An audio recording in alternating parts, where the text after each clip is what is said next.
as a constitutional scholar, expert, does it give you any pause to have, as your legacy, this kind of legalized limbo? It gives me huge pause, and that's why we're going to proceed very carefully on this front. And it may turn out that after looking at all the dimensions of this, that I don't feel comfortable with the proposals that surface and how to deal with this issue. What might make you uncomfortable? Well, as you said, we don't have a tradition of detaining people without trial.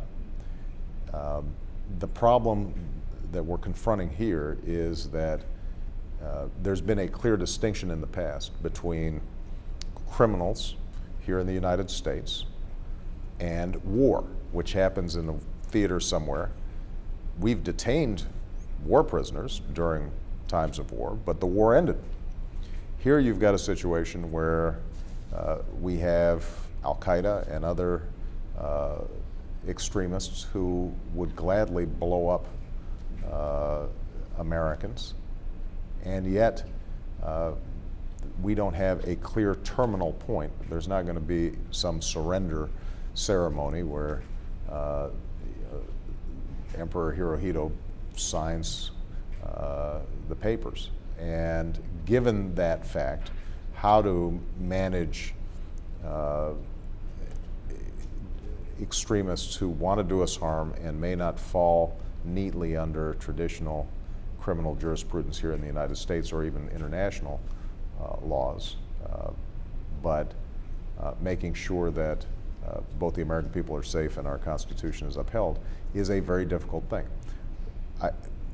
I'm confident that we can do much better than we're doing so far. What we've done in Guantanamo is just leave them there in limbo for 7 years without any recourse. We now know that they have habeas rights, and that means that they are able to answer charges and have legal representation. We're going to be able to prosecute a sizable number of those who are being held in our U.S. courts. The military commissions structure that we are setting up, I think, will meet the demands of our legal traditions. And the question then is going to be, how do we handle folks who we have very strong evidence have engaged in criminal activities or violated laws of war, but the evidence is through multiple hearsay documents that can't be introduced in court, or comes from classified information that we can't compromise in an open situation. How we deal with those situations is going to be one of the biggest challenges of my administration. If you can't get legislation through Congress to establish some kind of framework, will you do it by executive order?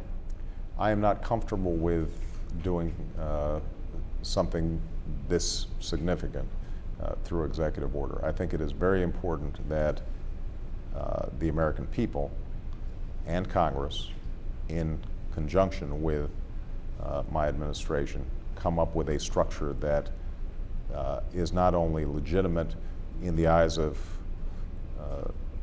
our constitutional traditions, but also in the eyes of the international community, because part of our task in defeating these extremists is winning over allies and populations that right now feel as if we haven't been living up to our highest ideals.